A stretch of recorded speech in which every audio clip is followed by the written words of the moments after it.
let's do this, right? We gotta first understand that barbering is so beautiful that you have all these different people winning with different business models. You got a kid that Yeah. cuts nothing but special needs and senior citizens. He don't charge less than 75. He doesn't use color, doesn't use a razor, and doesn't work past 3 o'clock. He makes $250,000 a year. You got the guy at the barbershop who really doesn't use color. He uses a little bit of a razor if you ask for it. He might upcharge the service, but his job is to come in there and brag about doing 25 haircuts a day as fast as he possibly can. And there's really not a lot of quality behind that because you can't shove quality in 15 minutes. Quality, Yes. quality, quality plus, you know, experience, experience plus refinement equals quality, right? And so, yeah, there's some barbers that can do a 15-minute, 20-minute stage presentable Trade. haircut and beard like a guy like Passable, yeah. Shockzilla. Yeah, shout out to Shockzilla down there, Dappers, right? Yep. That little Ali, Ali. Ali will jump on stage and smack somebody in 15 minutes with a ball fade, the beard, and the color. But that's Correct. not That's true. the industry. Correct. So the guy who's trying to do 15-minute ball fades and beards after the 20th one, he's not giving it the same attention of that one you're doing on stage. After 6 days a week, 7 days a week, every weekend, 52 weekends a year, Thursday, Friday, Saturday, Sunday, Thursday, Friday, Saturday. There's no days off on the weekends for the barber because that's where the money's at. The money's on the weekends. Our Weekends and weekends, holidays. And right? holidays. So you got to run out of steam. You're not going to educate. Think about this. Think about how miserable you would be after being exposed to what you know now about the barbering community. If imagine Correct. not getting no education. Imagine somebody Hmm. taking 50% of your money and you're doing 30 haircuts a day, or you're paying $150 a week. You're paying Awful. some good friend, and there's no Right. education. You don't know if you're gonna get shot at work from one week to the next because there's just no structure there. Whether Chance. you show up or not, they don't care. They just want to eat your clients when you don't show up.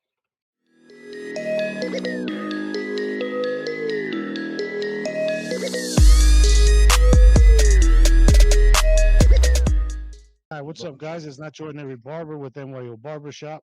What's up, y'all? It's CT Barber here. Now, today we have a special guest here. Introduce him, man. I'm very lucky and very fortunate to have this man here on the podcast today. Hopefully, you guys tune in, watch everything, listen to what this man has to say. I want to be introducing to you Miguel, the owner of Hevie Enhancements. What up, Miguel? What up, fellas? Chilling, chilling. How's everything with you, man? Good?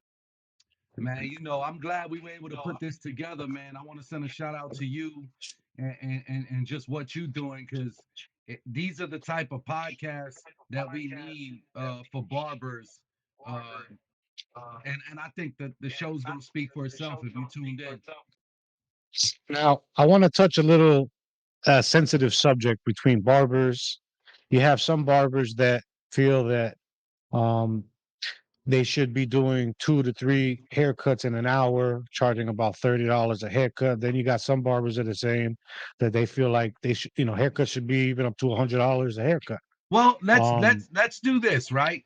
We got to mhm, first understand that barbering is so beautiful that you have all these different people winning with different business models. You got a kid that yeah, cuts nothing but special needs and senior citizens. He don't charge less than 75. He doesn't use color, doesn't use a razor, and doesn't work past 3 o'clock. He makes $250,000 a year.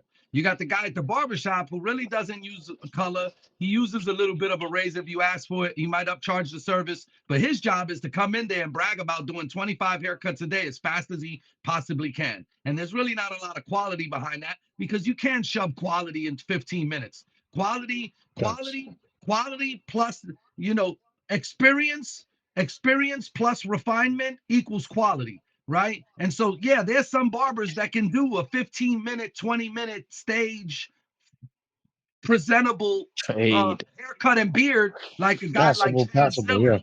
Yeah, shout out to Shockzilla down there, Dappers, right? Yep. That little Ali, Ali. Ali will jump on stage and smack somebody in 15 minutes with a ball fade, the beard, and the color. But that's Correct. not That's true. the industry. Correct. So the guy who's trying to do 15-minute ball fades and beards after the 20th one, he's not giving it the same attention of that one you're doing on stage.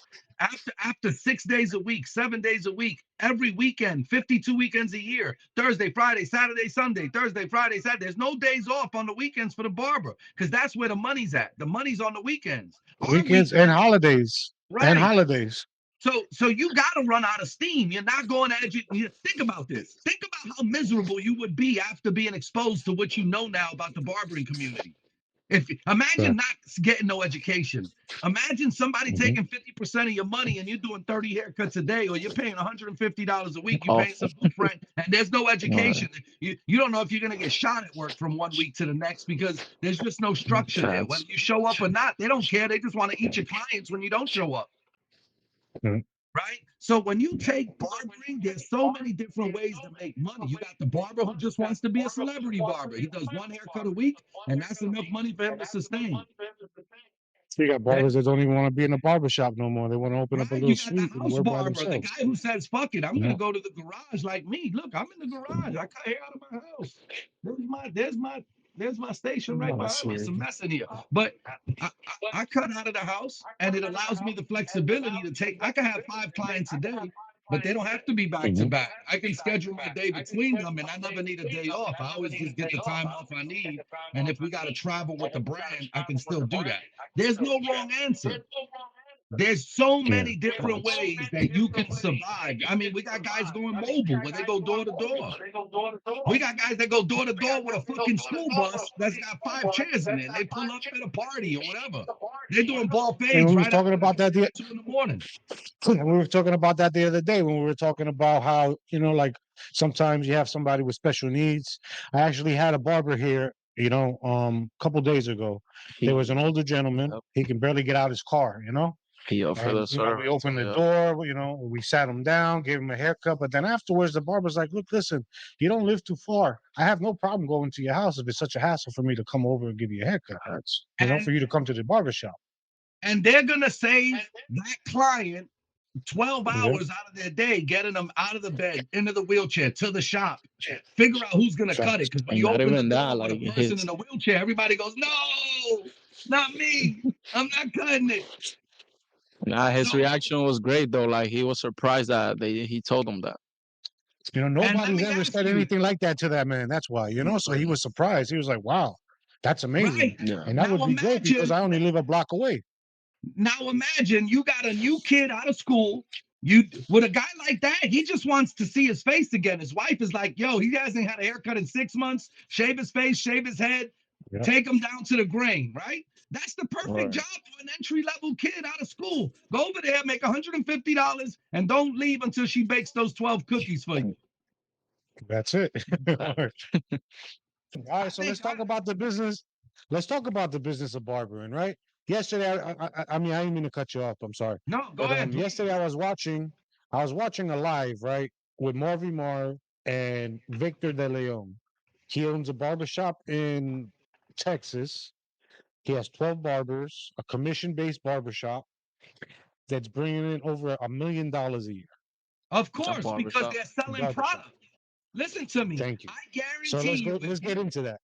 I guarantee you, if you open up his books, he's selling a shitload of product because product is something that doesn't require more of your time. Once they know you have it, they're just exchanging cash for you to hand it to them. Look. Hmm. Yeah. If I'm selling you a can of pomade that costs $20, every time I hand it to you is $20.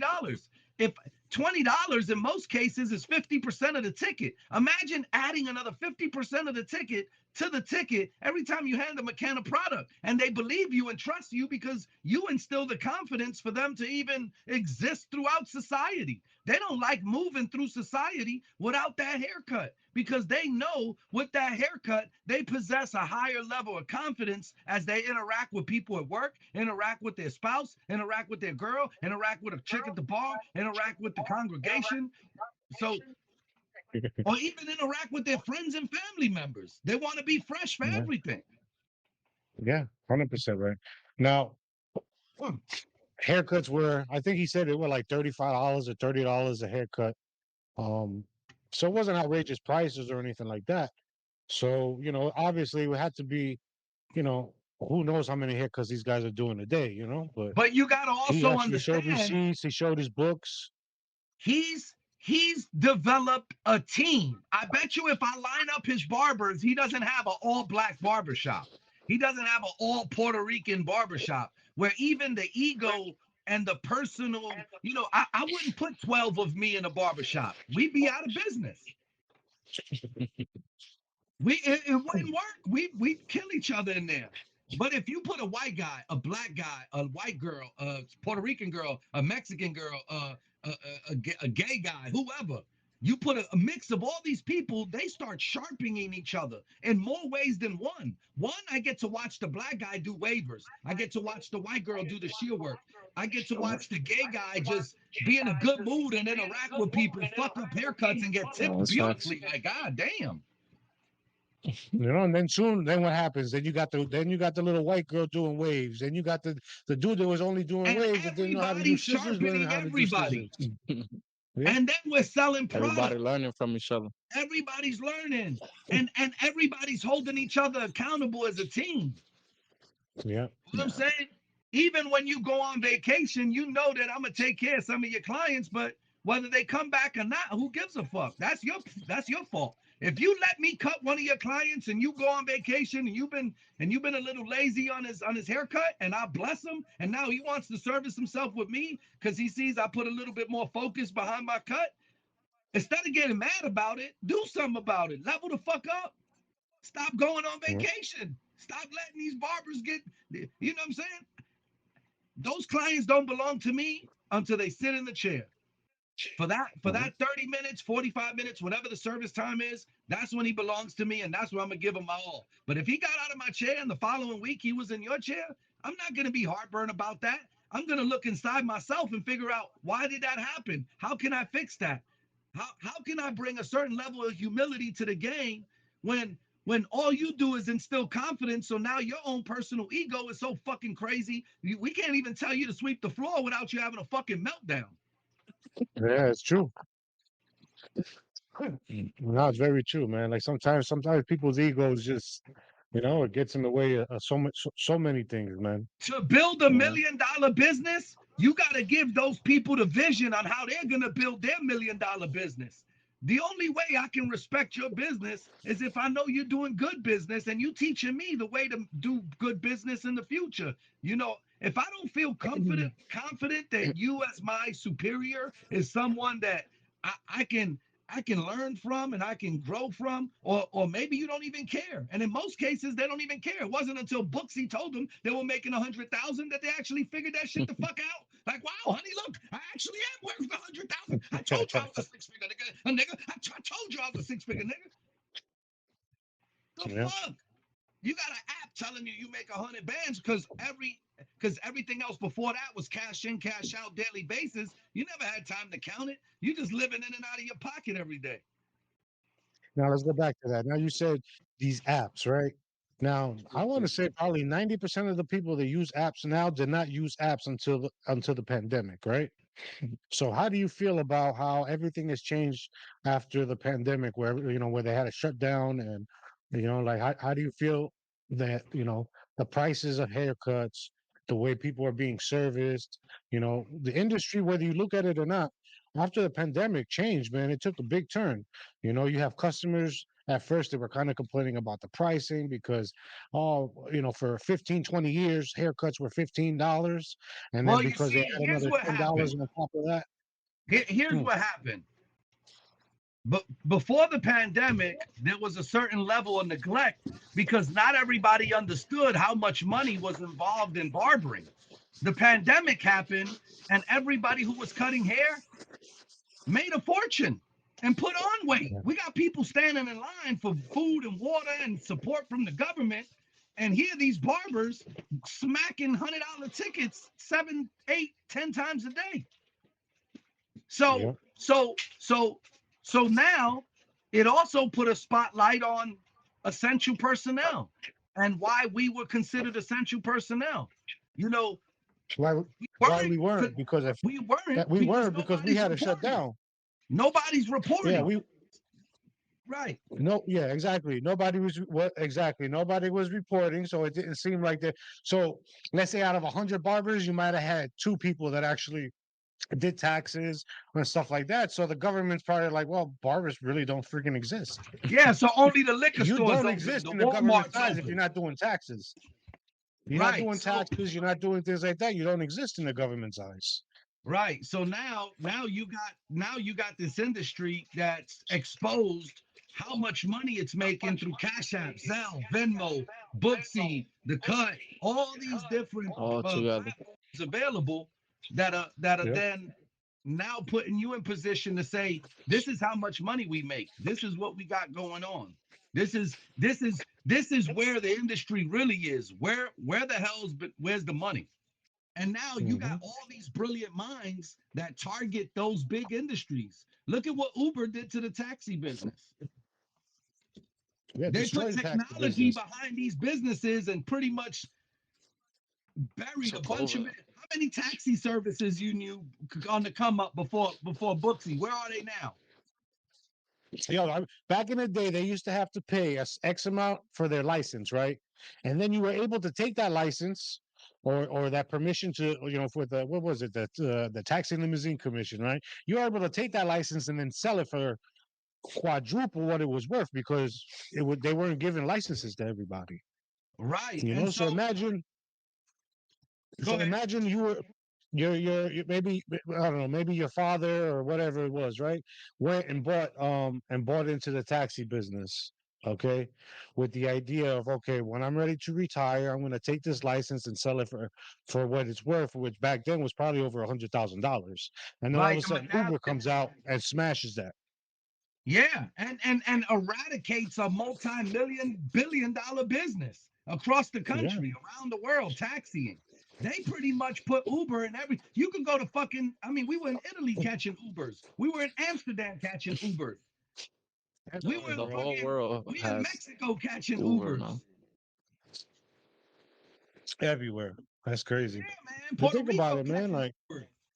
And so I think that the brilliant minds that are out there are working right now. We see a video of a computer cutting a hair and we laugh and go, ha, ha, ha. That'll never happen until they figure out and watching enough YouTube videos all you fresh barbers are putting out on stroke motion, bulky areas, ball fade techniques, shear work techniques. Yo, they could teach a fucking computer to do it and take that money out from under us. they Imagine got if they somebody took right there, listen, watching those tutorials going like this, typing it into a computer program. facts. No, I agree Facts and, 100%. and teaching the artificial intelligence on how to repeat that process over and over again without a break, without closing, without talking, without having a life. I mean, this machine just does it all day long perfectly. It never takes a day off. I'm gonna be good. They're Like gonna ask for heavy enhancement to put in those machines. you're gonna be straight with that. Facts. You're gonna be selling it by the freaking gallons. Yeah, I'm gonna be honest with you. I just got a call from the barber plug. You guys know the barber plug? Shout out to Devontae Yeah, from yeah, Texas. yeah. Barber plug. That's what's up. They He got wants to. they have a show on YouTube also where Yeah, they have all these, like celebrity barbers. They go out there and they do clipper shopping pretty much.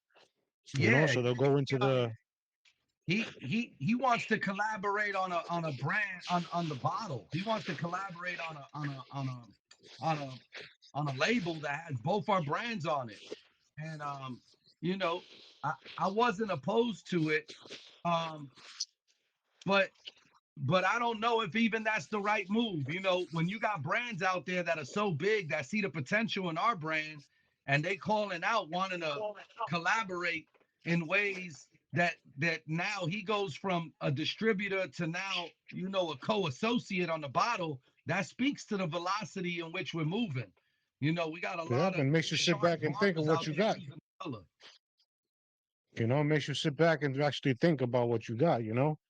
So I think it's so important that, um, that the team be right. Once if you got the right team with the right formula and everybody's driven on the goal, a lot of people say, well, not every barber wants to cut on stage, not every barber wants to travel, not every barber wants to do color, not every barber wants to. That's fine because there's everybody, but but there's a certain level of uh education that's going to be required for his goals. Yeah. You No, know, very true. it's important we sit down with all the barbers and you tell me what your 5-year, 10-year plan is. Because if this is the last stop for you, then you truly ain't aiming too high. You know, your barbershop should be a vessel for people to come and go. And you watch them transition. When they're getting to the point that they got a 10, 12, $15,000 a month book and you still feel attached to 50% of that, and now you mad he wants to leave, fuck you as a business owner. You failed as a business owner to reduce your commission so much so that it would put him in a position to where he couldn't leave because the 20% on 10 bands is more than the 50% on 5 of those knuckleheads you just got from school. So keep him Exactly. around for the education that he brings to the team. Honor that 20% for the education and how he teaches the young guys how to sell product, how to negotiate it, how to sweep the floor faster, how to clean the bathroom, when to take the best breaks, where to do your marketing. The wealth and knowledge that that senior barber brings to the table, that's why we got a command structure in the military. The sergeant that been there 5 years and been to war a few times, he's gonna have a few more stripes because he's got more experience. Come on, I'm gonna keep you alive. I'm gonna show you how to eat out here. I'm gonna teach you how to hunt. That's it. Yep. And that's what we Now gotta we do seen in the you. barbershop. We seen you out of the U.S. a couple times, bro. So what do you think is the biggest difference you've seen in the industry outside of the U.S.? Like I've seen you in Italy, Spain, and those type of things. Like Oh yeah, we've been to Mexico. We went to Puerto Rico. That's still, it's still the US, but again, that's that Commonwealth. We did Amsterdam, Barber Society magazine. The shout out to them. They put me in the magazine. Shout out to Barber Society. I'm on a few pages in there. They sent me the edition. We were in the nice. Netherlands. That was dope. And then we did Italy, and Italy was fun because Italy's one of the places that when you look at the historical uh, data that just comes from there, when you think of fashion, food, cars, just architecture, music, tomato sauce, right? Pizza. You think of all the things that come from Italy. Barbering is uniquely one of those things there that's held in such high regard still. Everybody walks around in Italy like they're fucking doctors of hair and skin. You very seldomly will you see See the anybody difference? who Wow. doesn't present themselves like, I mean, when we went to the hair show, the people walked in like they were getting dressed to go out on the on night on the town. They had slacks, they had button-up shirts, they had one guy walked in like the Godfather. He had the fucking jacket over his shoulders, but his arms were free, and It's Yeah, he's like he had watching the me like jacket over the do it. jacket. Yeah, it's like and so barbershop is like it's a pride to be a barber out there. Like yeah, here, like like people see they barbers as different. Like right. In the communities there, these barbers are it. From the young Yeah. teenage guy who has all the influence with the young kids to the most senior. Even at the hair show, they honor the most oldest barber from their communities. And this old guy comes out there with his cape on and he's like, like, and Now, they're why do you fucking think that going is? crazy. So why do you think there's such a big difference between the United States and when you go out to Europe and how they see barbers I'll there and tell how, you how people why. see Hold on. barbers Let here? me let me let me bring on Elena. She's the other half of this business. She's the other half of my heart. She's the other half of everything that I got going on here. She's one of those people that brings a level of detail and attention and artistic. She's the you see, and that's what's crazy because on this team, Miguel happens to be the lead singer. I'm like the lead singer a lot of times, and so you really don't get to meet the team because the team ain't got time for all this other stuff that we got going on. They really focused on really delivering the things we got to take care of on a day-to-day basis and still have a life, you know, Yeah.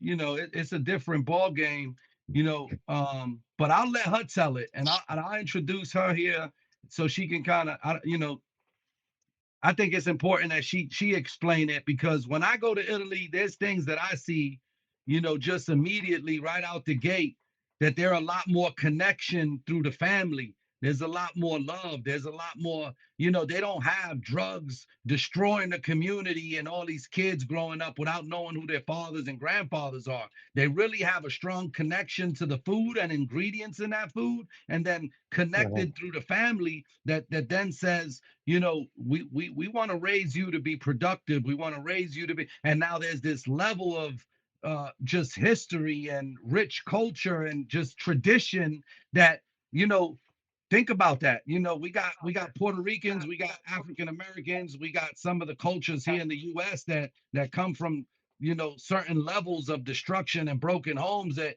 you know, they don't have that same level of patience and professionalism and things that they should have as they get groomed through life. You know, we're starting to get there now. People are starting to realize that, you know, we have to make changes all the way down through the inner city communities if we really want to expect any change. Because, you know, I mean, it's crazy. You would never fly to Italy and hear that some kid jumped in a car, grabbed a fucking Uzi, and decided it was a good idea to spin the block. Like Yeah, that that's that's crazy. that's insanity. You know, and that happens That's here and gets crazy. glorified in the music, it gets glorified in the way some of these people associate themselves. And then unfortunately that leaks into the barbering community because I know a lot of barbers that feel like they live in their wildest dreams as a dope boy, only they're selling a legal product. Yeah, no, that's true.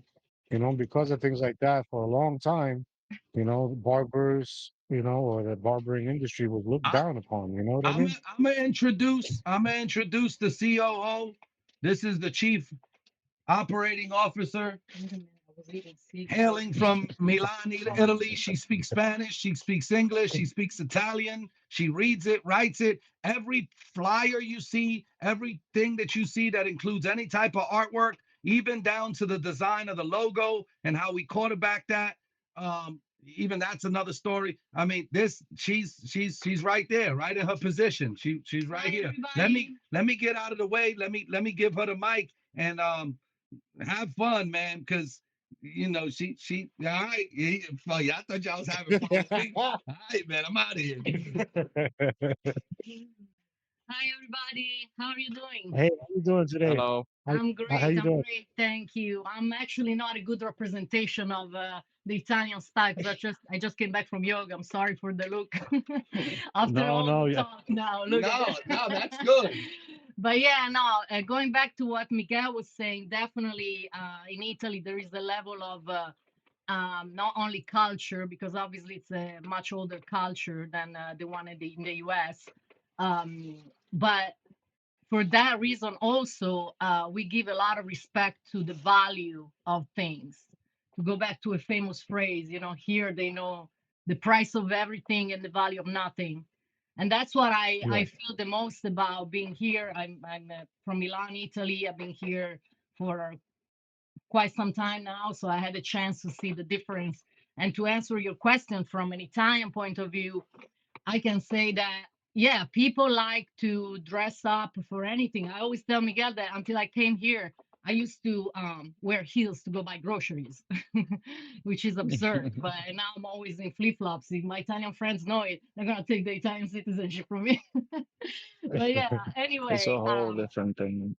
yeah, it's different because we give, fashion and food and art, architectures are basic for us, are ingrained in our Give them an DNA. So example of ingredients not allowed in Italy as far as food. yeah, we have higher standards when it comes to Exactly. details, or especially in food, but in anything else. That's why the made in Italy is so uh, it's got such a depth, right?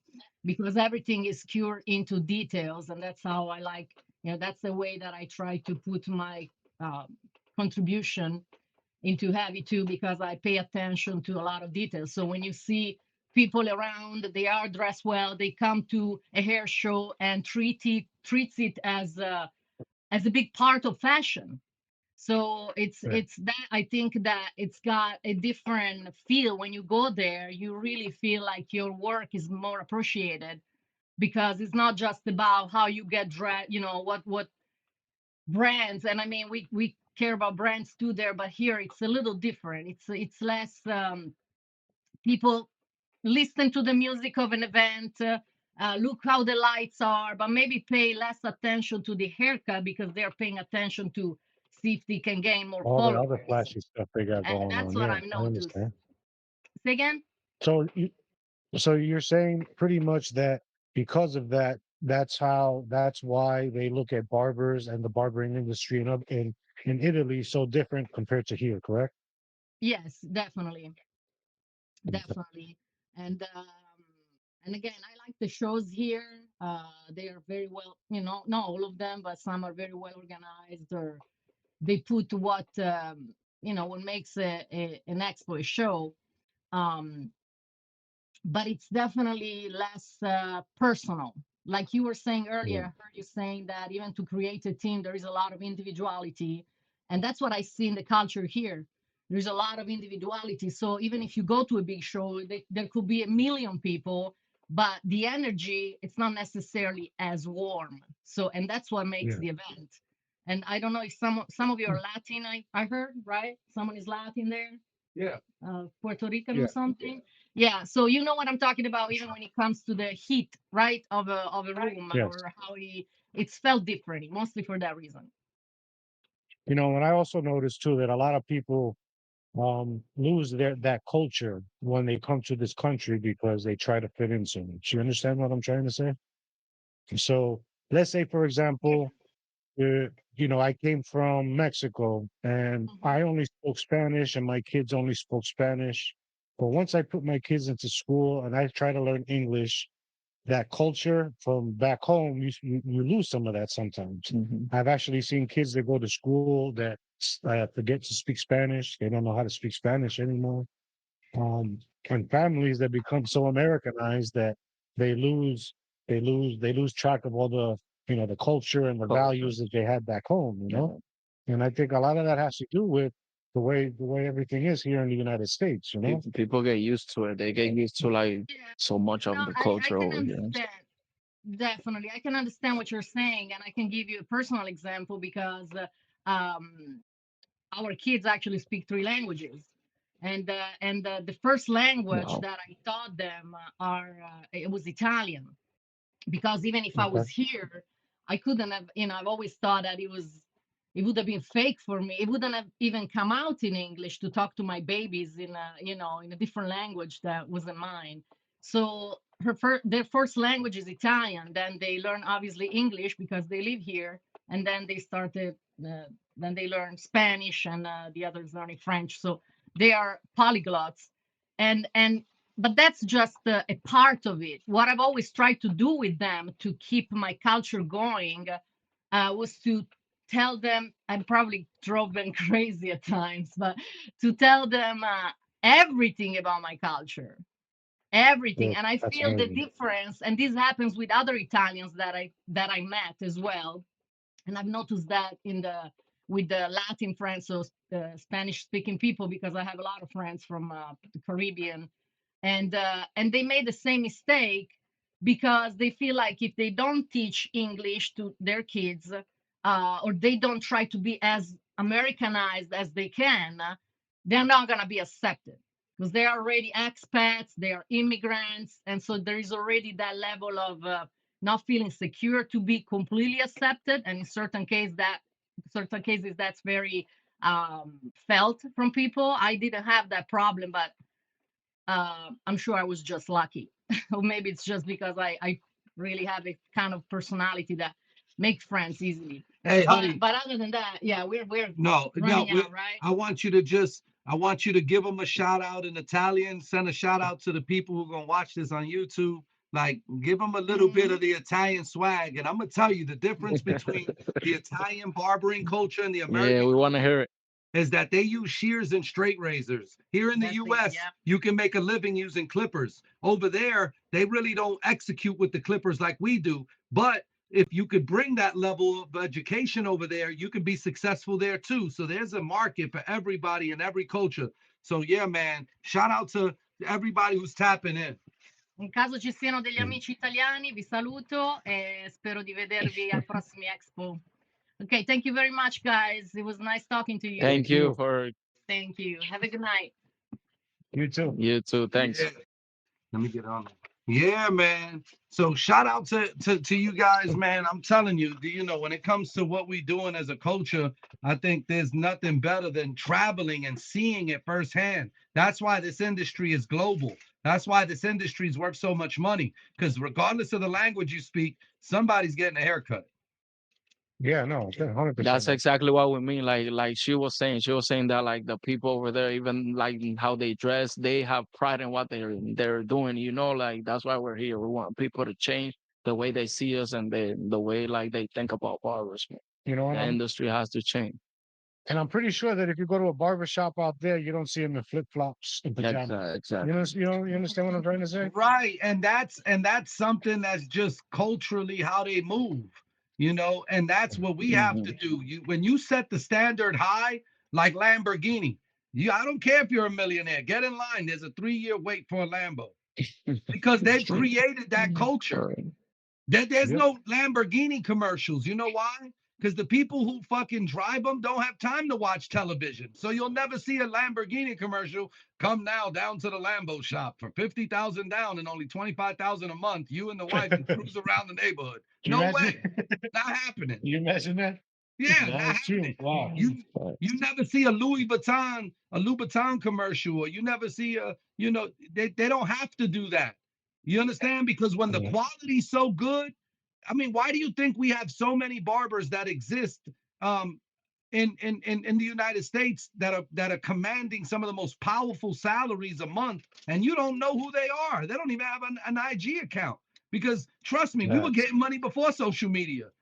Y'all just Yeah. finding out now. We've been knocking this back 80s, 90s. You could go all the way back to biblical times when the Egyptians were applying enhancement on themselves to separate themselves from the common man as they moved through town. So they used the dye roots to enhance. If you look at the old Egyptian movies, they Yep. would enhance all the different features, all the different areas, right? So this And is barbers this is barbers existed back then too. Barbers were the ones that were grooming them. Barbers were the ones that were giving them the what was that thing? If you look up, I think in the book, it's called a tonsure or whatever was the style that they had where they were tied up. They had their own personal barbers and all that. Yeah. That's right. And so, and again, it ties right back to the medical profession. Hair and skin, the two largest cells in the body, bloodletting, teeth pulling, dentistry. It wasn't until the Uh-huh. the health medical team came in and separated the hair and blood in the room. They just, Yep. for sanitation issues. But I mean, you could be in prison and still get a haircut just due to the sanitationary side of it, right? So barbering is Or everywhere. It literally is everywhere. Yeah, it's true. I'm gonna check it over. Give me 2 seconds. Yeah, nah, man. yeah, man. I see it's a whole different ball game out there. Like we love it, man. Yeah, and you guys are gonna keep doing great work. Building a team is one of the hardest things in the world because every year you're gonna have to probably move a piece around. Somebody's gonna want to go play for another team. Somebody's gonna want to go live in No, of another course, state. yeah, And yep. that's okay. You want to wish them well. If you're a business owner and your business is predicated on one person in that shop coming or going, then you need to get out of business because No, when you when facts, you facts. yeah when you build a team, if you lost somebody for whatever reason, the shop is still good. We're still going to take care of as far as I'm concerned, whenever I saw a barbershop disappear in the barbershop, whether I was an employee or the owner, to me everybody else got a pay raise because now we're going to No, have to yep. divide up his clientele and everybody's going to get another client or two, three throughout the day, throughout the week. Facts. So I And we didn't went care through the if a barber left. If a barber left, I knew I was going to eat a little bit more for the next few weeks because those clients walk in and go, yeah. "Yo, where is he?" And you're like, "Yo, I don't know, man." You know where he's at. You don't even want to tell him. You're like, "Yo, I don't know, man. I think he went. I think they deported his ass or He some just shit." picked up and left. Yeah, Nah, yeah. but it's I don't true. even know. People come Hey, and go, you just gotta make sure you have like the right people and coming in and or ain't that crazy? building, You could, how yo, you you say. could. It's crazy. You could work there for a year or two, and the day you leave, the barbers are gonna treat you like, fuck him. Hey, he left. We got They're you in not real. 20 minutes. We got you. All You know. And right, so so I'm gonna bring it go ahead. back now a little bit. Let's talk about these shows that you go to. Now, as far as I know, I think you go to every single one of them, Man, right? I wish I could go to Now, every one of them. I mean, pretty much, Most of them. right? So my thing is, you don't just go to them and sell product.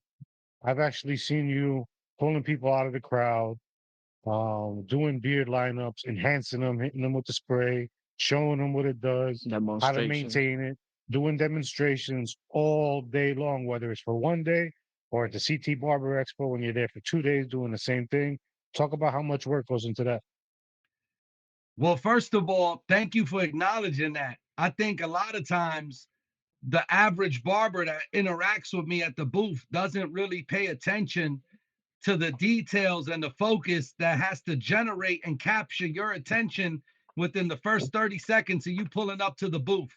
You know, when you're at a show and there's 400 vendors and all of them have gotten, and every last one of them have invested time, money, and energy into being at that show, you know, you got to be able to present your product and deliver that product and speak on that product and create a level of confidence and consistency in that product throughout the day that shows them, you know, this is worth implementing into your service when you go back home. And I'm going to show you why, how to increase the service ticket.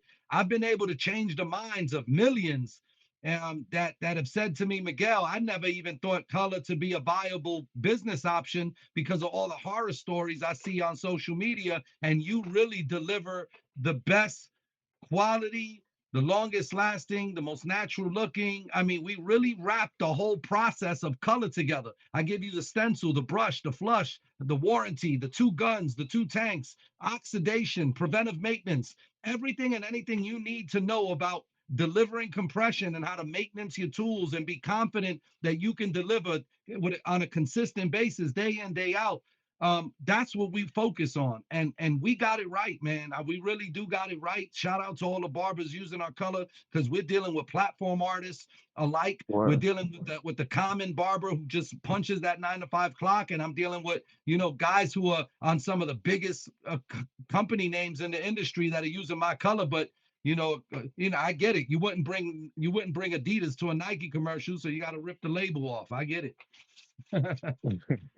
It's crazy. Now, like that. Now, talk about travel wise, man. Like people don't realize how much how much work goes into setting something up like that. You know what I mean? Going to these places. Now, where are you located? And what is the furthest that you've traveled without literally packing your stuff and throwing it on the airplane? I just drove to Vegas 36 hours by Wow. myself, nonstop, and then did the show. Took 2 days and then Wow. drove right back. And I'm gonna tell you, you know, the shows are important because I don't look at the money that I make from the show. I look at the seeds that I plant. You know, the math and the analytics suggest that for every barbershop out there, less than one barber actually attends a show a year. I mean, I think it's growing now with the publicity of it and the way, we everybody's out there marketing it. But for every 10 barbers in a shop, there's less than one of them that actually attend the show per capita. So what does that mean? When I plant these seeds, those barbers take it back to the shops and now expose my product to 10 barbers, and then the sales go up and the excitement goes up, and we see a ripple effect every week after the show, 2 weeks after the show, and I'm still traveling hitting shows, so I got ripple effects following me as I continue to ping pong around the country and around the world, just trying to deliver.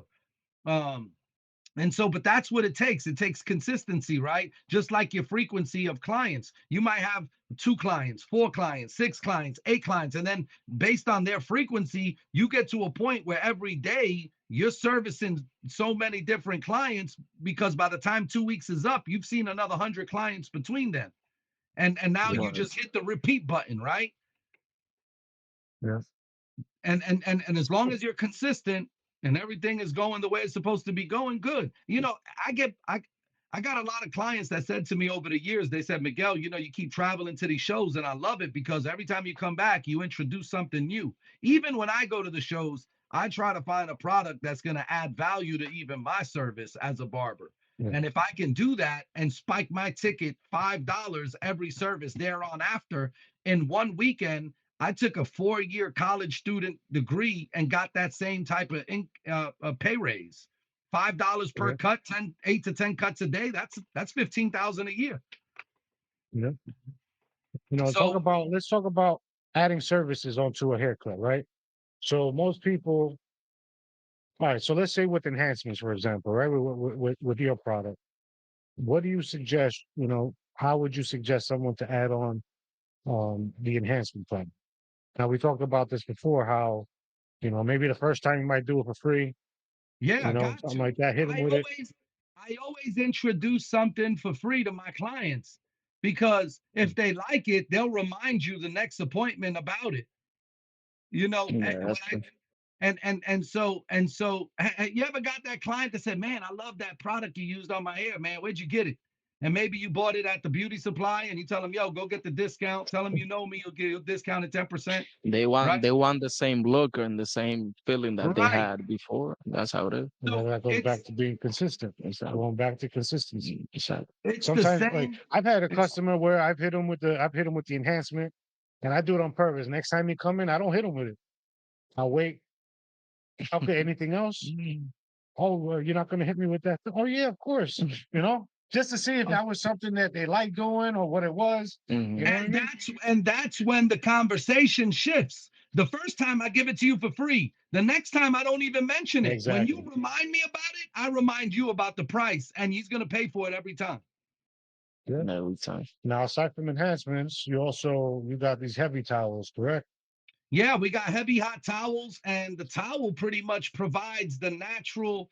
Once that natural cut's complete, we wipe it down with the 360 heavy hot towel that gives you that full coverage to That's take dope. the service quality to the next level. But also, we wipe off the sweat, the grime, the hair, because not every barber is sinking their clients. Everything. So with this towel, it gives you the ability to use it at the sink to dry the hair because it's big enough for that. It's big enough to wrap any client's head and beard at the same time, exposing just the eyes and nose. And then if you add some like essential oils to the water, it really elevates the service because it adds that therapeutic aromatherapy scent to the towel, and then you blow dry them and get them ready for the color, and it extends the life of the color because we're applying it on the Everything's cleanest, clean. freshest skin, right? And now if the cut stays natural and I use the towel and go to the finishing products like mousse or gel or pomade and beard oil and then go to the register, the services increase. But if I go hot towel, then color, then finishing products, then the register, I just Mhm. spike the ticket every time. Black mask peels, And, facials, nose and wax ear removal, hard wax removal. I mean, uh-huh. all these things spike the ticket. What a lot, barbers, if you guys are not using a hot towel, you're not using a towel to shave your customer, when you haven't tried it or you haven't done it, I don't know why, but one, it's going to make your life a lot easier shaving somebody with a razor. Two, the customer is going to feel a hell of a lot better because you're not pulling them hairs out. You know, you're not giving them razor burn. You're not hurting them physically. You know what I mean? You ever do, with just shave gel? Yeah, it's cool, but it's just, you got your air conditioner on in the barber shop. It's 65 degrees in the barber shop. You lay them back, you put some shave gel, that shit's cold as hell. But that's not a comfortable feeling for the customer. It's what we Right. said the other day. It's like it's more of an experience that you're like providing and stuff like that Well, too. I'll go as far as to say that when you're providing a high end service, you're tapping in with all of the senses, the smells, Yeah. the Exactly. contact, the sights, the sounds, the activity. Like Everything. you heighten all of it, the look, the smell, the texture, everything that gets wrapped up into that service. And the more senses you tap into, and the cleaner you make it look, the higher price you'll fetch for that service. Your Yeah. haircut is a product.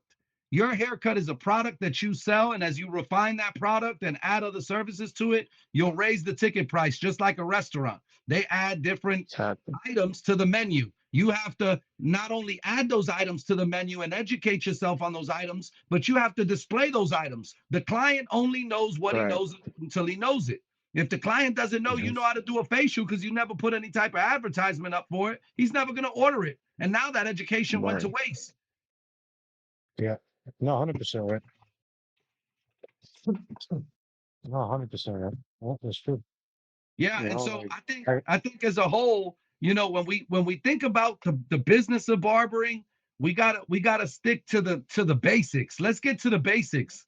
Something like a hot towel is a towel you buy, you wash it, fold it, rinse it, repeat it into the hot towel machine, and every day it creates money, and you don't have to spend any more money to make that money, right? yeah, That's something that you wash, dry, and repeat every day, and those towels keep clocking $5 a service. That's how you make that extra money, and it only takes another minute or two. The color, it only takes maybe 5 to 10 minutes to apply it to the hairline and beard and dry it in. That adds $10 to the ticket. Now you add $15 to the ticket between the hot towel and the enhancement. Then you add a $20 can of product sales. Now it went from 15 to add it to we're $35, and that's not including the haircut and beard price. well, add another $40 on top of that, that's $75 in your pocket right there. And you're not going to sell every client on product. You're not going to sell every client on enhancement. But I still find a way that if I didn't give you the color, you bought the product. If you bought the product, you bought the enhancement. I mean, you don't know, but you do that so many times a day, 10 clients, 15 Mm-hmm. clients, 20 clients, that you don't have to get them all to buy product to make another $1,000 a month. If you're servicing 10 clients a day and you sell 2 cans of product at $20 a piece, that's a 20% target rate. That would suck in the NBA. You'd be the worst free throw shooter in history. But in the barbershop, 2 cans a day, 20% at the end of the month, that's still $1,000. Balling. Yeah, you balling. You know how many Yeah, haircuts you got to do to make another stack? yeah, Mhm. yeah, Yeah, it's and you true. did that by just passing it. Yeah. So, Barbers or shop owners, if you guys listening, start selling products, man. Find yourself, like you were saying, something where you get, good margin. Reach out to some of these companies, reach out to some of these companies. A lot of these companies will give you a discounted rate if you buy in bulk, buy some in bulk, throw them in your shop and give it a try. See I how much tell you, extra money I you guys deal can with make. You know what Immortal I mean? NYC because the business is good. It's not just I could sell my client Suavecito. I could sell them any one of the brands that are out there. Hmm. But for me, I'm going to sell you something that's profitable for me. That's worth me taking the time to sell it. So Exactly. with a Yeah. can like Immortal, I get a $400 smell of Creed in a $20 can wrapped with a water soluble keratin based product that protects the hairline and hair, and it's non-comedogenic and doesn't clog pores. And when I tell my clients that, they've never been told anything like that by any barber that's ever serviced them before. So they go, "Wow, man, I'll take a can of that. Hmm. Yeah. Sounds No, it's good." true. I was just What's gonna say that it doesn't introduced. have to be like your own brand or anything like that. It could be something that like makes sense, that you see the business behind it. Yeah. Right. Listen, I'm not selling a product unless there's good money involved in it. Why would you go into business just to Right. be upside down every week, every month, every year? You Mhm. know, And it's the truth. And not only just that too, you got to educate yourself on the product. Basically, you not just sell a product. Someone's going to ask you all that, but well, basically everything you just said, that's something that it probably doesn't even say that on the label. You got to do your own research, and customers appreciate that, man. You know what Yeah. I mean? right. And You just and gotta have an idea, like exactly. And I think it's important that we educate these young barbers because a lot of them don't make it. A lot of them come in hungry and passionate, but when you can't give them the tools to sustain, he ends up getting a second job or he ends up selling his tools on eBay because he thought he was going to get it popping, No, it's but true. he didn't know how to generate other revenue streams while he works on the repetition in a shop that's already got their clientele 90% booked. You know, word, no, it's word. true. There's also some of these new barbers coming out of school. Um, Not all schools, but lots of schools that teach barbering to some of these people. They don't show them how to create, a larger ticket, how to put more add-ons in. They don't show them how to promote themselves. They don't show them how to go out and actually get customers. You understand what I'm trying to say? They I'll tell prepare you them. like this. I'll tell you like this. I was in the Marine Corps for a long time, and then I became a drill instructor, and I was making Marines, right?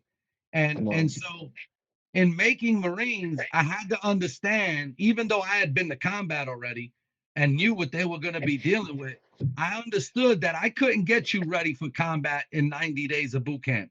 My job was to get you to the entry level where you had the instant obedience to and willingness to all orders, that you knew how to functionally fire that weapon from 200, 300, 500 feet, that you knew how to pack your gear, that you knew how to represent yourself with certain values and stand on these core values that that we preach about. And then when you get to the unit, they're going to teach you the stuff that specific to what it is your contribution to combat is, whether you're a tanker, a communicator, infantry, supply guy, Parachute.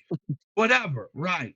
So I think sometimes, we can't look at the schoolhouses as a business that's going to get them prepared for the workforce. Instead, we got to be ready to receive that raw package and Yes, exactly. mold that person to what you think um, is necessary. And the truth is, they don't get the right educators, they don't get the right leadership, they don't get the right, and so bad habits get created. And now this barber is Yes, ping-ponging from shop to shop, and he can't get along with nobody, and he's wondering why his clients are jumping ship, because every couple weeks, every couple months, he's putting out another location. They got to drive 20 minutes in another direction.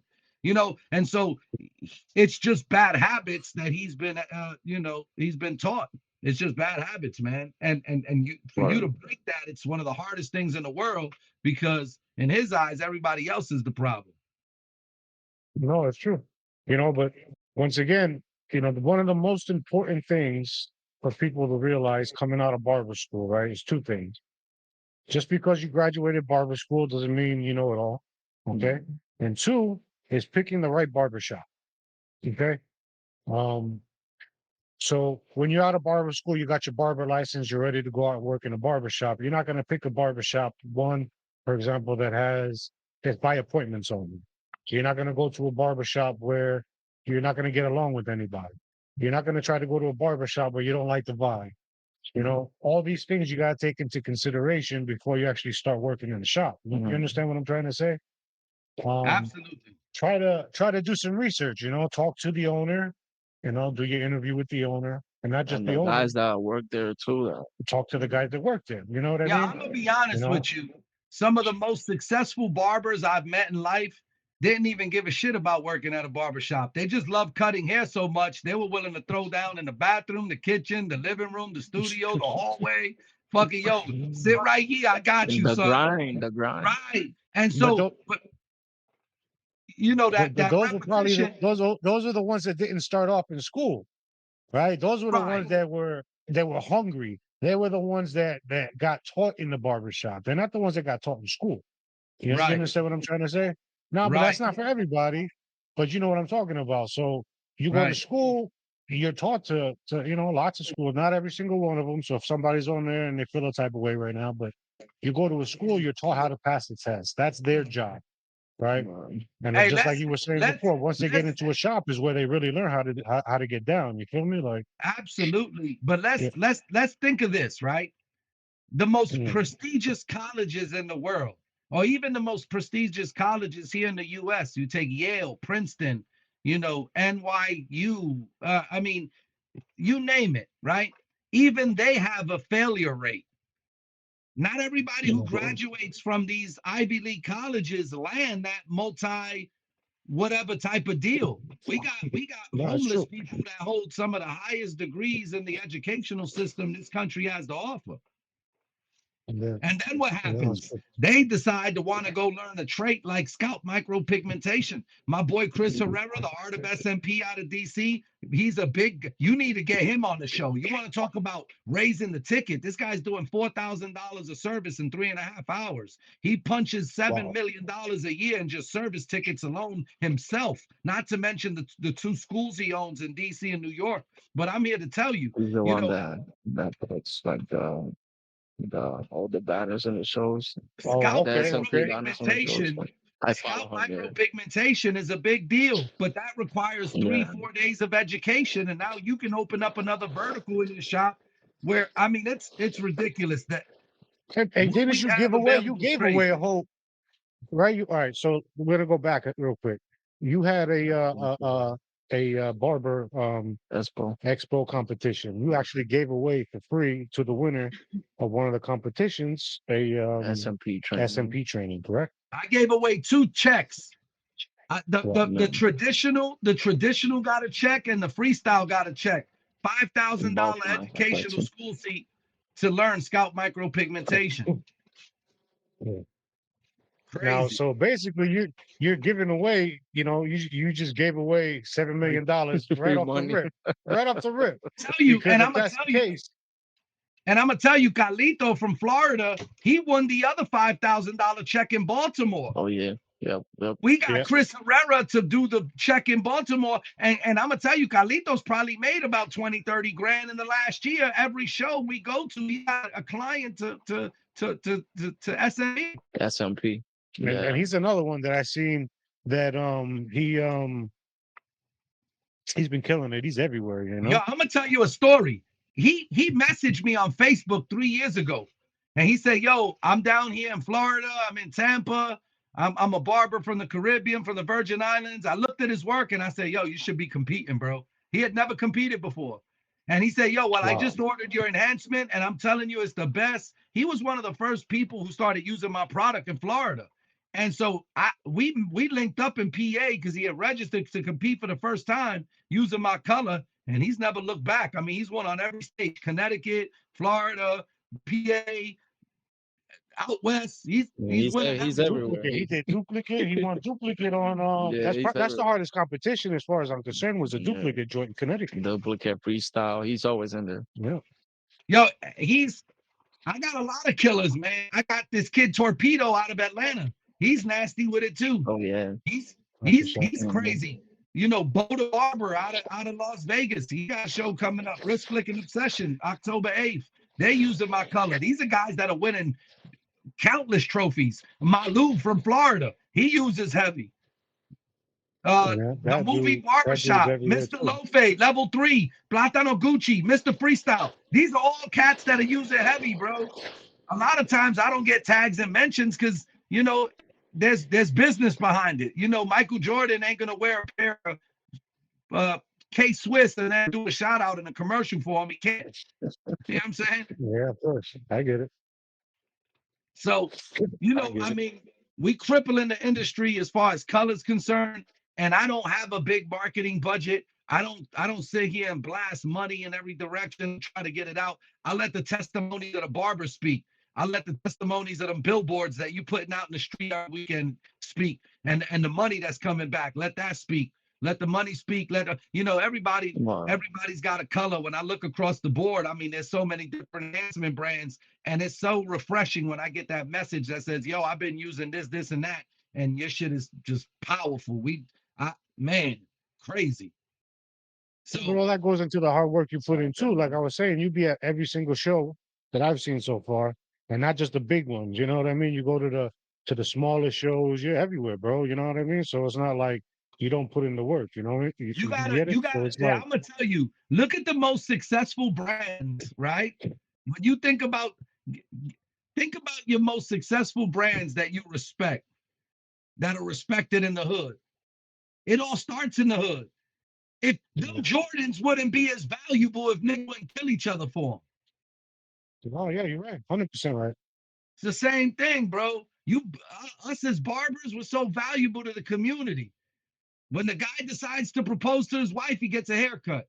The guy who's about to perform on stage gets a haircut. The guy who's a politician and about to go live on camera, he gets a haircut. The kid who's got a Friday night game, and when he pulls up for the jumper, he got that thunderbolt the barber gave him. You know what I'm saying? Uh-huh. I mean, And it's not just all of that. not just with that though. Even right now in soccer and football, baseball, all these all these sports too. Everybody, what do you see there? Hair color. You see designs. You get different types of haircuts, first fade, Yo, the mohawk. whole Puerto Rico baseball team is bleached out.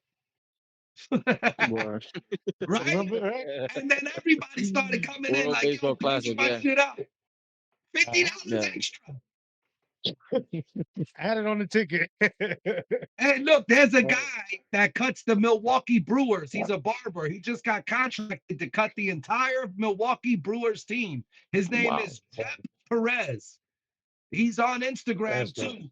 Uh, I mean, this kid Remember is I told you nasty, about bro. that? Flashy. His name is Flashy Faded on Instagram. Look him up and try to get him on your podcast and talk to him about, tell him, yo, we interviewed Heavy, but he just got contracted to cut the whole baseball team because he's so I was diverse as telling a Jose barber. that that's one of my He cut the dreams, black man, hair, the to white hair, the straight cut hair. baseball players and stuff like that. That's it. He's doing the whole baseball team. His name is Jet Perez at Flashy Faded on Instagram. He uses my color. He cuts some of the Milwaukee Bucks players I don't too. know if you know the Juice. He's all the way there in Miami too. He cuts the Marlins. Listen, everybody needs a fucking haircut, even all the way up to the president. Word. Everybody That's needs a good. cut. You just got to put yourself in position to get that referral. What are we doing Yeah. to get referrals? That's Exactly. what it No, takes. you're What are you prepared to do to get those referrals? Social media, right. business cards. There's so many different ways, bro. There's so many different ways. A lot of my You know, referrals just the come based best off the work. work and word of mouth, right? So what happens when your customer, you give him, you give him a blurry skin fade, he goes back home, and his people are like, "Yo, who gave you a haircut?" So Tell him referrals and word of right mouth. away. That still to this day, back then, that's what it was, right? And And still that's to this when we're day, I think that's supposed to get the pay your best form raise. of business. Say That's that when again? we're supposed to get the pay raise, right? People always say, Yes. when should I raise the ticket on my client? Well, if I charged you 50 and after 6 months to a year, you refer somebody to me, he's gonna get extra $10 on the ticket. That's where I get my pay raise. So now when that client that referred you to me calls you and says, yo, he charged me 60. I thought he said it was 50. Well, I've been going to him for about a year, bro. I told you he's nice though. He's gonna come anyway because he called you. And now Facts. Yeah. I'm getting a pay raise with every referral. I add $5 or $10. The more excited you sound to get in my chair, the more I'm gonna add to that bitch. So think about it, guys. Everyone that talks about, oh, wait till you're booked out, wait till you're booked out. Like, yo, when you get that new customer, that might be the When right I time to get the start new raising your referral, price. I add $5. Because for me, fuck it. You called me anyway. Yeah. That's something a lot of barbers ask, when should I raise my prices? A lot of people say, oh, when you're booked out a couple weeks in advance, Yeah. or at least 6 months, then raise your prices $5 and do this or do that. Comes with time too. Think about what he just said though. You get a referral. Exactly. That customer, normally pays $35. You charge them an Hey, extra 40, 45. if you get a referral this week, add $10 to the ticket. I guarantee you he won't have a problem. Because you already come recommended. Think about this: 90% of the 100% of the walk-ins walk in blinded. They don't even know what kind of service they're gonna get until you surprise them with your ability. Imagine Facts. now you were able to bypass all that and it only cost you $10 more. It was worth every penny. Yeah. Fact. But we don't think about it like that. We so desperate for the clientele. We're like, yeah, 50-50. Okay, I'll see you Thursday at 3 o'clock. No way. Fuck no. I'm gonna apply the business of barbering and know that you called me and I'm gonna eat that shit up. It's different when I'm handing you a business card and I'm trying to prove to you I'm a good barber, and then now the referral comes in because you've seen the work. Now you know what time it is. You know my shit is hot, and you can't wait to get in the chair because you got plans this weekend. So you're gonna pay the extra $10, motherfucker. Word. Keep it spinning. Keep the chair That's spinning. it. That's it. That's it. I bust them every time. Word. That's how I got to $100 Yeah. a cut. My referrals That's it. kept going up. Mhm. Yeah, And that's you true. see, listen, That's right. I want you to think about this. The person who can afford a 50, 60, 70, 80, $100 ticket, he's hanging out with people who can afford the same fucking ticket. If you broke, you hanging out with Word. broke people. If you got money, you're Exactly. referring me to the niggas who got money. So I'm ready to do Mhm. business. Now let me ask you a question, right? How do you feel now for you it's a little different because you got your own little spot, you do it in your crib, in your office there, you're cutting hair, right? But how do you think some of these customers feel, for example, if they're paying a barber $100, right? And they're walking in the barber shop and they're sitting right next to somebody paying bucks, and you know, you got the little kid screaming and crying in the background. You got the one dude talking about and cursing and this and that. Like how do you feel about, how do you think these customers feel? And what do you think these barbers do to get them to kind of still come to them for $100 in a haircut, in a barbershop?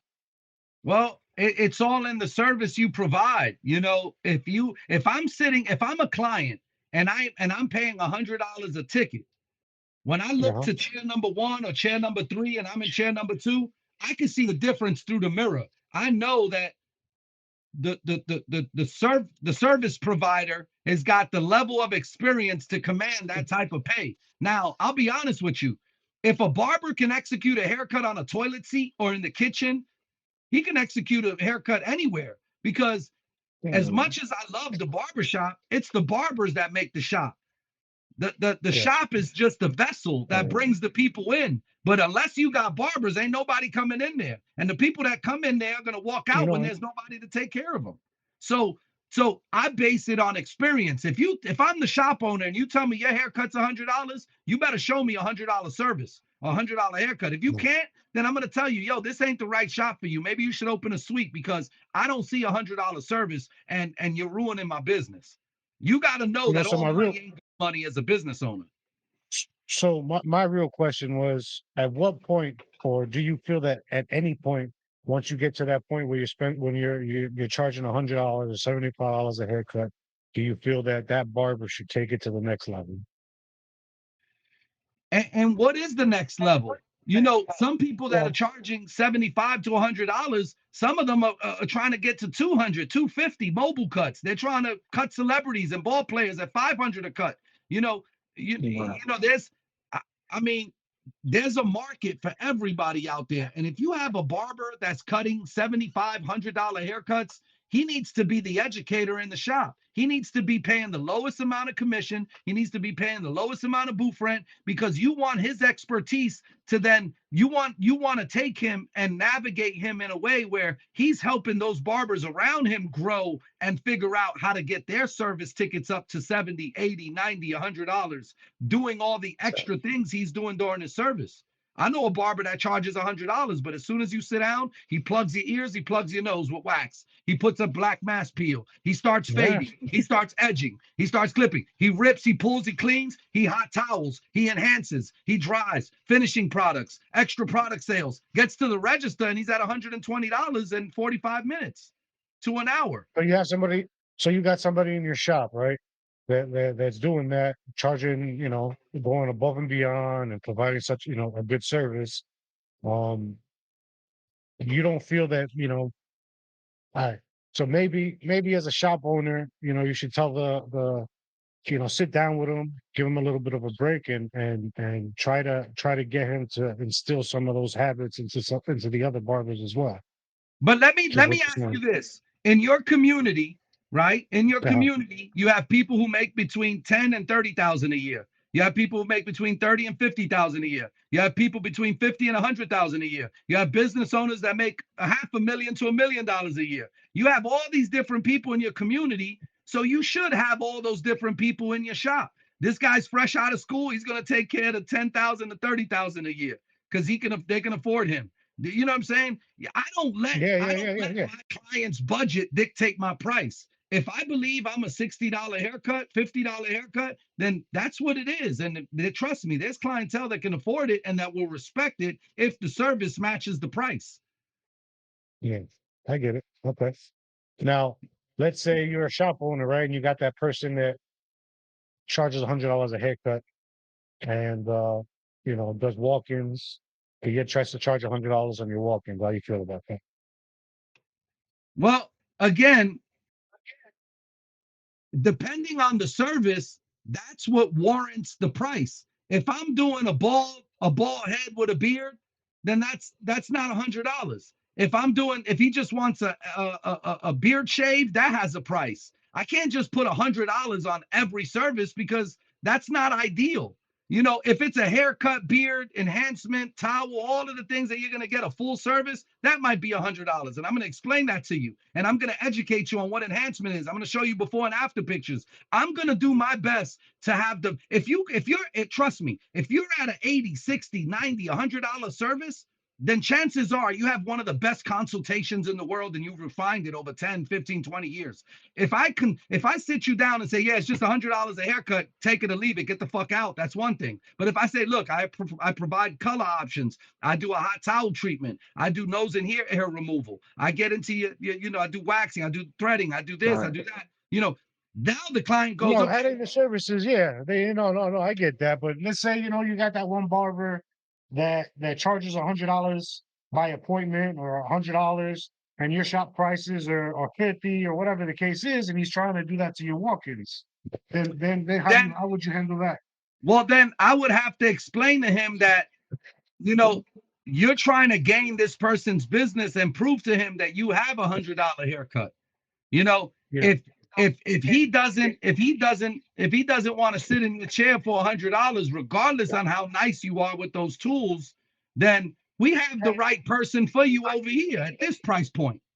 Obviously he's at that price point because he really commands a good service and the reputation he has within the community. If he's charging $100 a haircut, he shouldn't have time for a walk-in. If you're charging $100 a haircut and you got time for a walk-in, you're misjudging your price, because at $100 a haircut, at $100 a haircut, you built your clientele to the point where even after you lost half of your clients, the ones that were willing to pay $100 a ticket are still keeping you busy every day. It only makes sense. Exactly. Yeah. If you're not busy every day and you're charging $100 a haircut, you're at the wrong price. You shouldn't be charging $100 a haircut. The demand isn't there. Yes. And so as a business owner, I wouldn't allow him to cut walk-ins just so that I could watch him drown even faster and prove to himself that you're not worth $100. You can't touch my walk-ins no more, motherfucker. And that goes back to where there was a conversation. That's kind of why I asked you, right? Because it's like there was a conversation, the same conversation that they were having on the live last night, that I was just kind of like, well, hold on a minute. You can't. How are you going to have somebody that says, oh, just because I charge $100 a haircut to take a walk-in, and then try to charge them $100 and be all right with that? You understand what I'm trying to say? Now, if it's your appointment, and if it's your appointment, and you're charging whatever for your haircut, you're adding your services, then that I can understand. But just someone straight out this, because you don't want to cut them because you charge $100 a haircut, that makes no sense to me. Well, you see, and that's what's wrong with the booth rental shops. When you running and operating a booth rental shop, he feels like you shouldn't have any say on his prices, which he's right, because he's just renting that space, right? But when you have a commission shop, they have a menu on the wall. The haircut's 50, the beard is 10, enhancement is 10 more, hot towels 5, straight razors 5, product sales start at this price, design start at this price. And now the client can build his own $100 ticket instead of being negotiated into some bullshit for $100 because he thinks he's popping on social media. Yeah, no, 100% right. That was my point. My point was like, all right, that's something that you can't. You just don't. As a shop owner, you can't. As a shop owner, you just can't. Here's what you can do, though. Here's what you can do. What is the average price of a haircut in your shop today? Just a regular haircut, no service, is $30. $30. So let's just say I got a haircut, beard work, and that's natural. Okay. No color, no nothing, just haircut and beard. What does that cost? 40. That's 40. And the fact that you're a walk-in means that you want somebody to squeeze you in, even though you know that most of the barbers are appointment-based here, right? Yeah. So you want me as a business owner to do the walk-in a favor. You're the walk-in, you walked in, haircut and beard, average price ticket is $40 for just a natural cut. They start, right? And so you need to have a sign that says walk-in haircuts start at 50, because you're an inconvenience today. Because all my barbers are booking on a platform that you refuse to download, that you refuse to abide by. You want to continue to walk in and wait for somebody to get to you. before that inconvenience is 50. The baseline haircut and beard, $50, right? Now, if that barber gets you in the chair and your haircut and beard is $50, but I'm experienced, I know how to do color, I know how to do facial, I know how to do a black mask peel, I know how to add the hot towel and everything else, I can try to upsell you during the consultation because you're a walk-in. I want you to be comfortable that I know what you need from a service standpoint. You want a ball fade, comb over, keep the beard high, keep the mustache edged up, trimmed up, whatever, good. But now, would you like some color? What's that? Here's some before and after. Do you want a black mask peel? What's that? I can get all those blackheads and shit off your nose. Do you pick the product you want me to finish it with? Oh, wow, you sell that? Yeah, we carry it too. Okay, and we start building the ticket from there. But if a No, that's walk-in walks in, that's the mhm, way to do it. Like I get it, building the ticket. That's freaking amazing. That's the best, that's how you would build your service. And that's why we have everything kind of broken down to where it's a little bit, $5 more for this, $10 more for that, so on and so forth. So they could build a ticket, right? But so you should have a uh, walk-in baseline price. I got a and sign on the that's what wall. I'm talking about. If That's you're what a that is. barber, That's you gotta pull your barbers in and say this. If you're using a platform to book your appointments, and for some reason you got holes in your appointment book and you want to cut my walk-ins, then this is the price for the this this is the then you have price. the price And list for then that, you got correct. the potential to build it by adding all the extra shit. But he doesn't know you're the hottest barber on Instagram. He could give a fuck less. Yeah, that's where the ego and the and Also part them of being individualized comes into a point where it's like, okay, Well, the way you humble so them is simple. The price for walk-ins is on the wall. The price for walk-ins is on the wall. If you don't want to buy by that price, don't cut the walk-ins. You're $100 a cut. You should be booked. no, yeah, 100% right. You're charging $100 a haircut because you've been doing it for a long enough time that you built your clientele to pay $100 a haircut. You understand what I'm saying? You see, I'll tell you the difference on why I charge what I charge. I just don't have the time anymore to stand 10, 12 hours a day. Because of the business side of what I'm doing, I don't have the luxury of 8 to 10 to 12 hours a day standing on the mat. I got to get my money in 4 to 5 hours. So with the limited amount of availability that I have, right? And the more rare something is, that drives the price. So the more rare my time is, you're going to pay for that. exactly, and that's when it comes in that you said that we gotta educate the clients when it comes to the tickets, the products, the this and that, you know. I mean, let me So it's ask you, we important spoke the other to day talk about that. we spoke the other day for a little while, and you've had some time between the time we spoke to today that we actually did the podcast. Have you interjected any of those things that we talked about and seen a difference, maybe a little bit? No, of course, if you talk to them and you explain to them and try to get them to buy a product and that they know the difference and they see the results, it's way different. Of course. Yeah, and that maybe N.Y.O, you can answer to this too, but we spoke the other day, and then you called me and you said some of the barbers already started implementing some of those strategies in their consultation. Yeah, yeah. You can Yeah, can you speak on that? All right, so we spoke the other night about pushing product, basically. Not just like haircuts, but adding services and selling products. We had I sat down with a couple of the guys. Now I have probably I have pomade, I got aftershave, three different waxes, facial scrubs, so on and so forth, right? So let's say with the facial scrub, when someone does a hot towel and they try to upsell a facial scrub or a facial, that's something they can add on the ticket too. You know what I mean? Right. They can show them, have them smell it. Um, uh, at the end of every service, not all barbers style hair. Okay, not all barbers put product in the hair after they're done with the Beard and stuff. haircut. Not all barbers put beard oil in.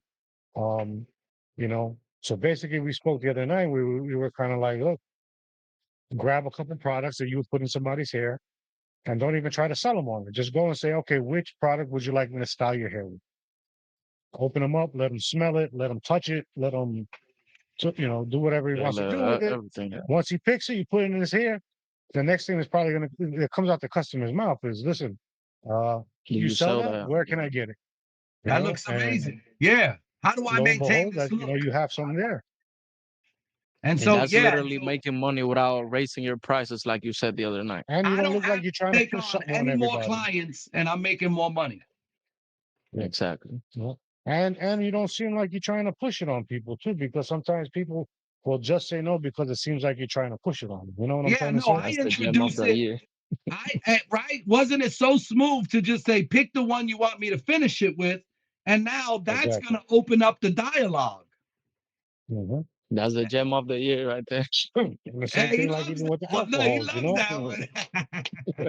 Nah, it was dope the way he put it. I was like, yo, you know. But sometimes you need that other person to kind of someone's, you know, the You way know, someone else sees people everything, will tell someone you, else's perspective, you know. yeah, people will tell you sell product, but they don't teach you how to negotiate it. So Yeah, you wait to Exactly. the end of the 100%. service to put it in and try to talk about it, and he's out the door. But if I introduce it in the beginning when you're excited to be there and you're ready to get this service because you know how good the cut is, oh, by the way, you got product too? Oh my God, I've been looking for something. I've been at Walmart struggling. Mhm. You know, I He buying it. actually even with the powder, you know, with the powder we have here, I sell powder. You know, the powder that you would clean up with afterwards. I Tesserize. have customers that come in just to buy the powder because they love the way the powder smells.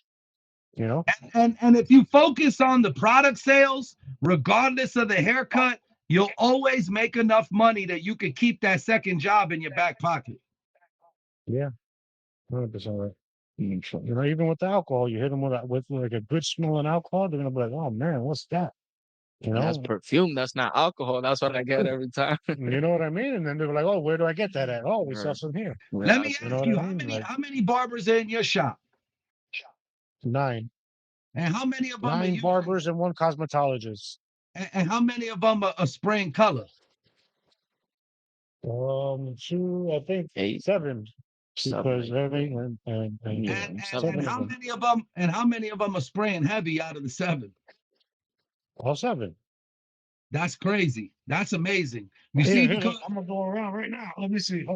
Go get the bottles. yeah, it's crazy. I'm not That's going dope. through these. Oh, look, real quick. Look at the trophy right there too. I see the trophies. Yeah, there's bottles everywhere. And so that's what's important because those seven barbers are raising the ticket prices. And I know you Yeah, guys I know you guys see the difference.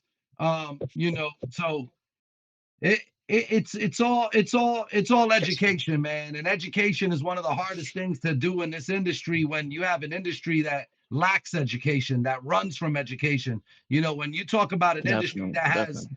that has a high school dropout rate of over 50% and a felony conviction rate of over 60%, it is hard to push anything that suggests education because you know, anything that's ever been presented to them with the word education just truly hasn't worked out for them. So we have to find other ways to get creative in how to spark those conversations of business and spark those conversations that lead to just deeper thinking about the business we're in. yeah. No, I agree with that 100%. Deep. Yeah, that's true. Yeah, man. Well, listen, fellas, I got to get going soon, but this was Yeah, man, definitely it's a been dope. good conversation, man.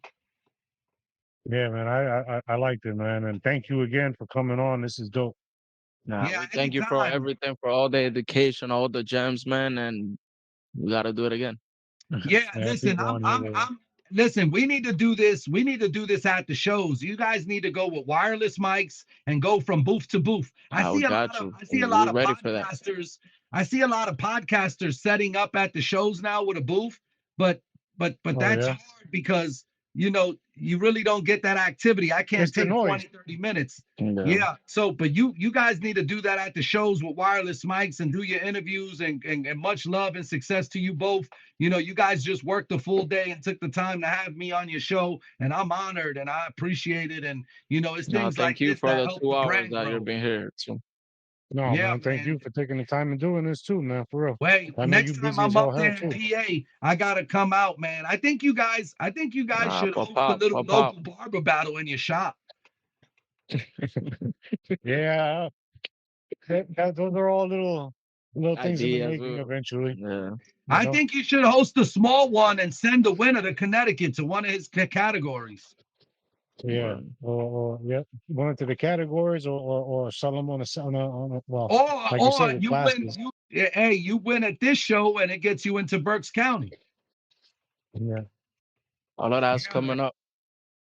But I think honestly, man, as you guys continue to do your podcast, I think you're gonna continue to get barbers that want to gravitate to what you guys are putting together from a fundamental sense. And if you just Right. open your doors even once a month and do free education for these barbers in the area, they'll go back to their shops going, "What am I doing here? I need to be over there with them." Imagine if I was there every day, not just one day a month. no, Put out it's some true. donuts, put out some coffee, put out some snacks, make them feel comfortable, give them a free class, and you'll be surprised that those same barbers that come for the free education will be the same ones that knock on your door looking for a job when shit don't work out across the street, because they could tell even out of that one day a month that they spend with The you, for those, difference. it's a whole nother vibe that they feel like they want to be a part of. And so trust me, No, it's true. Of course. you look at Vic Blends. Vic Blends used to cut celebrities in Atlanta. Now he does free haircuts on the street and he's richer than he's ever been. When you give, you receive. When you invest, Exactly. it grows. When you reach out, it returns. And so you guys reaching out I to think me, it's I think it's also, gonna. I Hmm? think that, like what you're saying. I think it also has to do with when you do something good without looking for nothing in return, Yeah. and you do it out of the kindness and the goodness, Comes from the without, heart. because it's something you want to do. Good things come back to you. You know what I'm Yeah, trying to I've say? I've met a ton of barbers that said, "Yo, I offered free education for the barbers around me on a Monday or Tuesday in the evening for an hour or two, and then we end up staying here 3, 4 hours talking and vibing. I mean, it turns into almost like a little expo. And Yeah. then after a couple months, those same people wanted to come work with him. They just loved the energy, they loved the atmosphere, and they were like, "Wow, you guys Mhm. really got it right over here." Yeah, no, man. But That's how it is.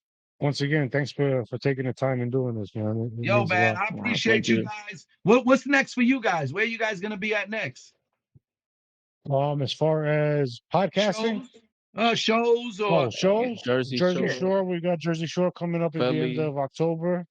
We'll I be in gotta Philly get in with the November. organizer. He messaged me today, I think it was. He wants me to call him, that Jersey Shore organizer. I'm still debating whether or not to go. I got so many. This Sunday I'll be in Charlotte, North Carolina. And that's gonna be a big one, Barber Fest down there. Shout out to Dame Dollar. He's gonna be out there. There's so many people pushing Coop Cuts 95, Cocoa Clippers, just so many people that have been Send me the supportive of the recap. room. Send us a recap. Yeah, definitely, I'm man. out there. Definitely. But we're definitely Word. gonna do this again, fellas. I appreciate you, man. You guys are capturing me early in my journey, And and thank I you think too. as we continue to grow, you're gonna say, "Man, we had him on the show years ago, and now look at where he's at." And then I'll be able to say the same as to where you guys Word. are and where you guys are going. And that's what's the beautiful part of the journey. We're all in our own individual lanes, but we're all moving. And so, We'll move it you know, forward. Yeah. keep focusing on winning, man. That's it. Just every day winning. No, same to you, man. And you see, you may lose, like I always tell people, success isn't linear, right? Success just doesn't go straight up. Success is one day up, one day down, one day up, one day down, 2 days down, 2 days up, 3 days down. A hard But line. Yeah. when you zoom out over 5, 10, 20 years, every day it went like this, but throughout those years it's climbing and Yeah. going off the charts. And so that's success. And That's the type of bar we want. yeah, man. So I appreciate y'all again, man, and good luck to you guys. I'm gonna stay in Well, contact with y'all. Y'all already know how to find me. and thanks to your wife for taking the time too to get on here. Also, you Yeah, probably put her on the spot real quick. I tell you, if there's any advice I could give a barber out there, it'd be this, man. And this has nothing to do with barbering. You pick the wrong woman, and you'll spend a lifetime in misery. You'll never grow. You can't grow. You're too frustrated, too stressed out. There's too much bullshit always going on for you to ever have just a minute of patience and a concise, clear thought. So for the Yeah. barbers Wow. out there, male, female, or other, whichever one you decide to check off, I'm gonna tell you, if you pick the wrong fucking partner, you'll spend a lifetime in misery. You pick the right partner that wants you to grow, that wants to invest in you, that That's right, sees the for sure. potential in you, that wants to nourish you and develop you in the process too. Man, you'll live one of the best lives ever, and you didn't need a lot of money to do it. No, very true, man. All right, man. But yo, you get some rest. Take Thanks care. again. Thank you. Appreciate You it. know it, Thank man. you all, Six I'm people gonna see tapping y'all in here on soon, man. YouTube too on the live. Word, Thank you, word. man. Thank you, man. I appreciate y'all, man. All right, man. I'm But yo, out of here. Y'all get be on that easy. Jersey Shore and get on that Philly one, man. I'm gonna be at Philly for sure, November 12th. Okay. MLB Nori West. We already locked in. He's gonna have an We in enhancement there. We in there. category. We He in there. wants me to sponsor. That's tough. That's Word. tough. Yeah, so That's we what's on up. that. All right, All fellas. right, I don't man. know how to close this out, so I'm just gonna I Take got care. you. All Bye, yo. right, Good night. out of here. From the phone. All right, peace.